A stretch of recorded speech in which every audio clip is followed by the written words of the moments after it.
Cooperstown, New York, a town where time seems to stand still, a place where a baseball enthusiast can feel like a kid again. Every kid has heroes. But it's safe to say Ron Rabinovitz had a very different connection to his childhood hero, so much so he's sharing his story with visitors to the Baseball Hall of Fame. It all started the first time Jackie Robinson replied to a childhood letter he wrote. I says, Mom, I ran into the kitchen. I says, I got a letter from Jackie, And the more Ron wrote, the more Jackie wrote back. Robinson eventually invited Ron and his family to games, gave Ron locker room tours with his beloved Dodgers.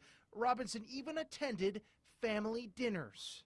I was white, he was black. I was Jewish, he was Christian. I was a kid, he was an adult. I was from a little town in the Midwest, he was from out east. But there was this bond. That bond took on an even stronger meaning in 1960 when Ron was 14 years old. Robinson planned to stay the night at the Rabinovitz family home in Sheboygan, Wisconsin. That's when Ron's father had his law office vandalized. I couldn't believe what I was seeing. And here was this sign, Rabinovitz is bringing to Sheboygan, and I was just devastated. And we as a family all got out and we scrubbed down. It was suddenly very clear what Jackie Robinson had gone through to break the color barrier. Ron's hero now for much more than his baseball skills, and putting so much care into the letters he wrote to Ron, like this one where he gives advice to a young boy shying away from going to summer camp. I believe what a boy learns from camp will be a great value to him later. I hope you make up your mind to go. Ron did. But it's not the only time Robinson influenced young Rabinovitz. If you believe in something, stand up for your rights. And I mean, he had some great messages. He was such a wonderful guy. Ron couldn't be here in person when Jackie Robinson was inducted into the Baseball Hall of Fame. Instead, he called Jackie at home to congratulate him. Just one of many unique memories Ron has of Robinson. Another one is the very last time they saw each other. I had to help him down into this restaurant, and I took 2 steps down into this restaurant. I had to take him by the arm. And I felt so sad because I had a vision in my head of him dancing up and down the bases, driving the pitchers crazy and stealing second, stealing home. And now I was helping him. And then I remember I hailed a cab for him and helped him get in the cab. And I got in, I leaned in, and I kissed him on the cheek and told him I loved him. And that was the last time I saw him. But Robinson's spirit would live on in Ron. Rabinovitz called Robinson's widow Rachel and promised to make it his mission to pass on his hero's legacy to his own children and anyone who'd listen. I don't want anybody to forget him. Reporting from Cooperstown, John Evanson, Action News 3. I'll never forget, I came home from school, and I go to my room, and laying on my bed is a letter, and it was laying face down, and the back of the envelope said Jackie Robinson. I says, Mom, I ran into the kitchen. I says, I got a letter from Jackie. I was so excited. But little did Ron know he'd be speaking at the Baseball Hall of Fame all these years later about a lifetime friendship with Jackie Robinson. All through my growing up years, I used to write letters to him, and he'd write back to me in longhand. And give Ron tours of the Dodgers dressing room. I mean, I was like numb. I was numb, you know. And he was so busy getting autographs for me that he actually forgot to sign it himself. But that hardly mattered to Ron.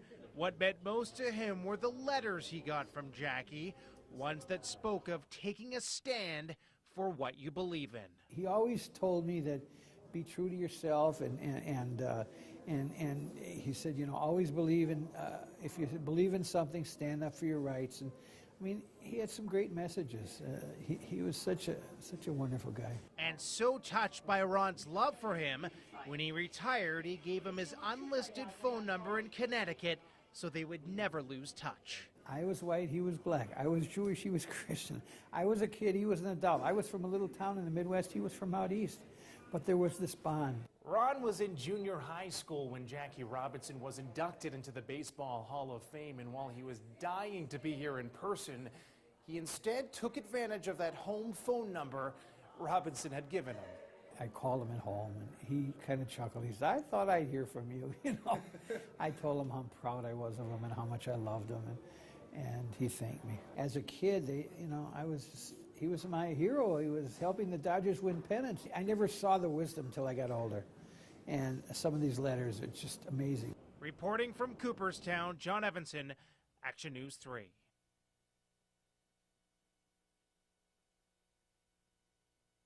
Quite an impact on mine. Excuse me. Rachel Robinson, his widow, started a foundation called the Jackie Robinson Foundation, which was a scholarship program for children of color and minorities to go to college. And that scholarship program has a grant, and he passed away several months later. Jackie died at age 53. He was a young man. He once said, I took him back outside. I brought a cab for him. Hailed a cab. But many times we would have lunch. And I was with him about 6 or 7 months before he passed, giving a kid his phone number at home. It was unbelievable. So I used to call him once in a while. Never bothered, never pestered him, but I'd call him. So I called him when he was inducted. And he kind of chuckled, and he said, I thought I was going to hear from you. And he was so, so happy I had called. After I got in the business world, I used to go, let Jackie Robinson sleep in your house? He says, of course I would. I'd love to have him build a house next to me. He says, boy, I sure wouldn't. My dad looked him straight in the eye, and he said, you know, Ben, I don't think that would be the real question. I think the real question would be whether Jackie Robinson would want to live next to you.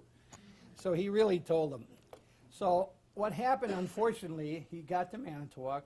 He had to go back to New York on business. I was terribly disappointed. He just couldn't, and he was disappointed himself.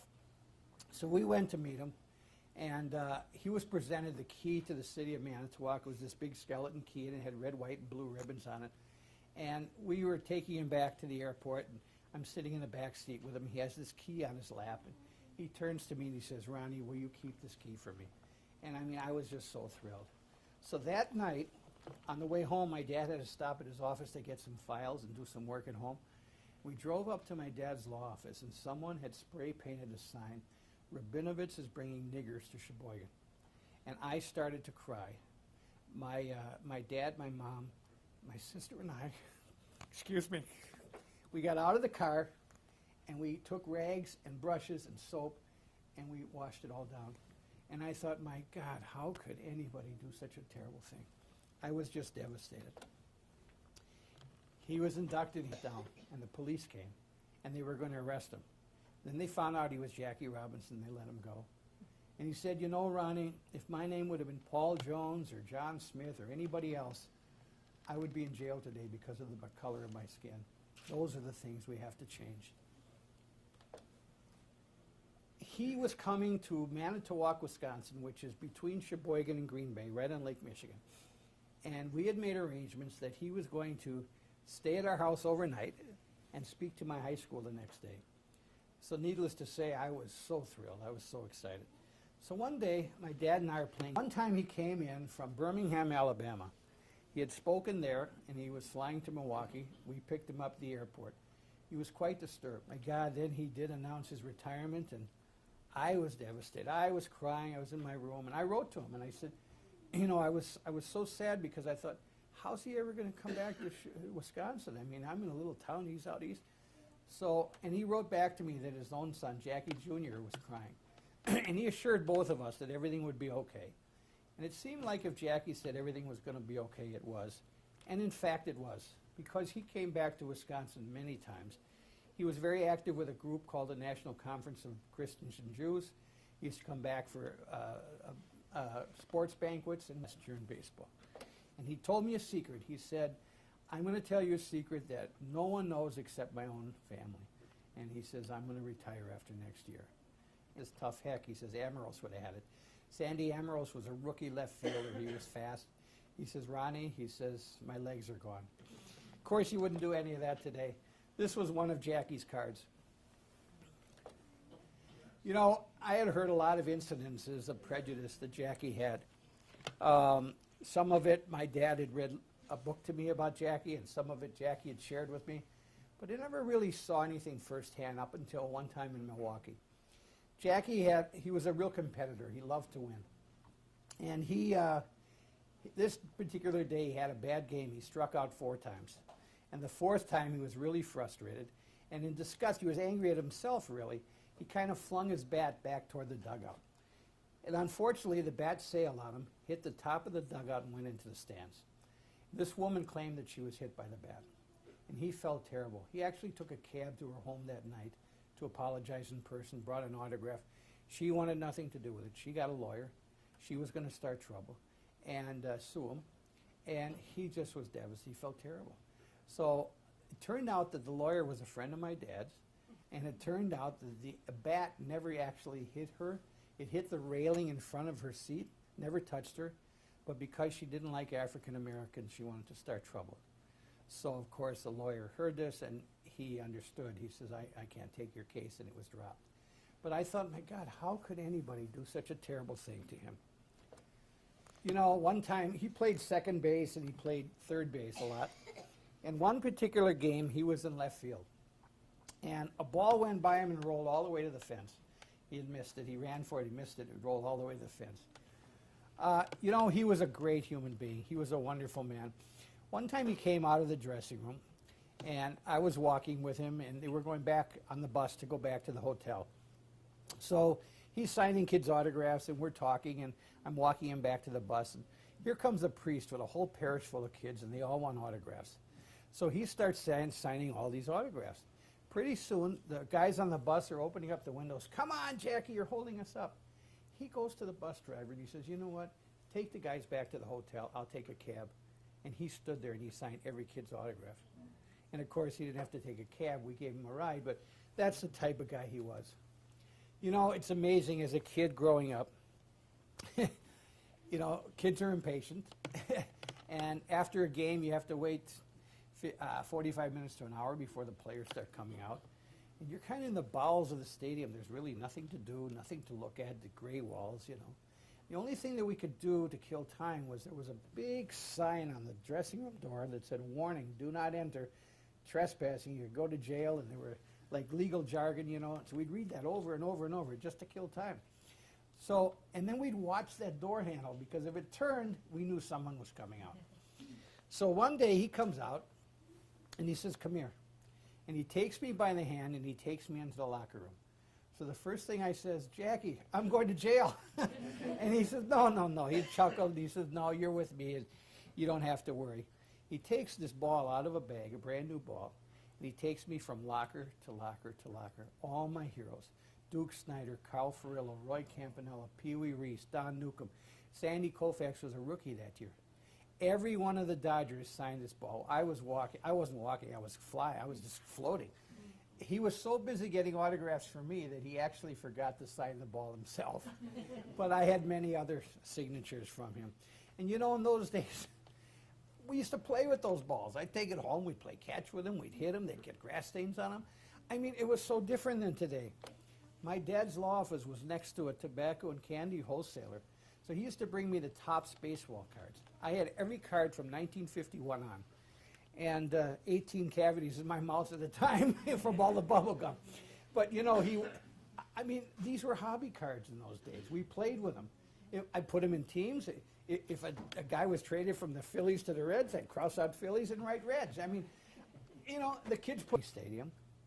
And after the game, I went down and waited outside the locker room with about 50 other kids. And when he came out, I ran up to him. I said, Jackie, I'm Ronnie Rabinovitz. Do you remember me? And he said, sure, I do. And my dad standing over my shoulder, he said, sure, Jackie, with the thousands of letters you get, how would you remember? He says, no, I remember your dad wrote me on lawyer's stationery. My father was an attorney. And from that time on, we became the very dearest of friends. All through my growing up years, I used to write letters to him, and he'd write back to me in longhand. He'd take time to write to every kid, and even adults have heroes. Whether a hero is a rock star, a sports figure, a movie star, a parent, a teacher, a priest, a minister, a rabbi, every kid has heroes. So think of your hero and kind of relate to that as I tell you about mine. I had many heroes. Jack and Bobby Kennedy were my heroes. But that was my true hero, Jackie Robinson. I met Jackie, this is